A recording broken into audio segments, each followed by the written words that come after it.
बॉलीवुड की fine actress Richa Chadha. साल 2022 में ऋचा चड्ढा ने शादी की और साल 2024 16 जुलाई को ऋचा चड्ढा ने एक बेबी को जन्म दिया। नाम जुनैरा रखा गया। अब जुनैरा 1 साल की हो गई। इस 1 साल के बाद जो है, ऋचा चड्ढा ने एक पोस्ट शेयर की अपनी डिलीवरी जर्नी को लेकर। अब इस पोस्ट को लेकर बड़ा बवाल मच गया है। लोग जो है कमेंट कर रहे हैं, ऋचा चड्ढा को ट्रोल किया जा रहा है। अब आखिर ऋचा चड्ढा ने अपनी पोस्ट में ऐसा क्या लिखा था, तो आपको बता दें। ऋचा चड्ढा ने लिखा था, थैंक यू जूनी, हमारी ज़िंदगी में ढेर सारे रंग लाने के लिए। 1 साल पहले मैंने एक हेल्दी बेबी गर्ल को जन्म दिया। कुछ घंटों तक मुझे लेबर पेन होता रहा और फिर 20 मिनट में डिलीवरी हो गई, नेचुरल बर्थ। उसके बाद से लाइफ बिल्कुल वैसी नहीं रही जो तुम्हारे आने से पहले रही थी। मैं रीअरेंज महसूस कर रही हूँ, दिमाग से, बॉडी से, दिल से और सोल से भी। जुनैरा, तुम 1 साल पहले इस दुनिया में आई थी और मेरा भी दोबारा जन्म तुम्हारे साथ ही हुआ था।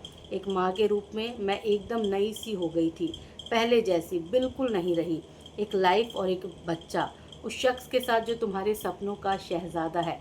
मेरे लिए ये एक ब्लेसिंग है, और अगर ये ब्लेसिंग नहीं है तो मैं नहीं जानती कि क्या होती है ब्लेसिंग। तो कुछ इस तरह से ऋचा चड्ढा ने पोस्ट शेयर किया। एक माँ के लिए बड़ा ही अलग पल होता है डिलीवरी का, और माँ कभी ये पल भूलती भी नहीं है। लेकिन ऋचा चड्ढा के इस पोस्ट पर बहुत सारे कमेंट आए, जिसमें यूज़र लिख रहे हैं। एक यूज़र ने बड़े ही नॉर्मल तरीके से लिखा कि हर बर्थ नेचुरल होता है, साइंस का धन्यवाद जो आजकल माँ और बच्चे को असिस्ट करने में मदद कर रहा है।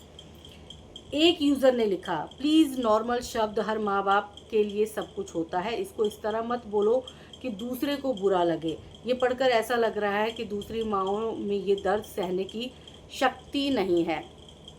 तो नॉर्मल कहना काफ़ी लोगों के लिए गलत हो सकता है, लेकिन अगर आपने किसी और तरह से नॉर्मल डिलीवरी को लेकर लिखा है तो मैं आपको बता दूं कि जिन महिलाओं की सिजेरियन हुई है वो भी नॉर्मल ही है, क्योंकि भारत में 50% महिलाओं की सिजेरियन डिलीवरी होती है।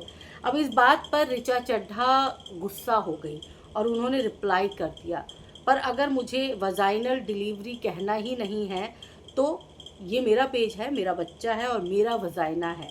फेमिनिज्म ने मुझे शब्दों का इस्तेमाल करना सिखाया है, तो आप देख लो। तो कुछ इस तरह से ऋचा चड्ढा ने जवाब भी दे दिया है। हालांकि आप सब कमेंट करके ज़रूर बताइएगा कि इस तरह के पोस्ट पर इस तरह का कमेंट करना क्या आपको सही लगता है।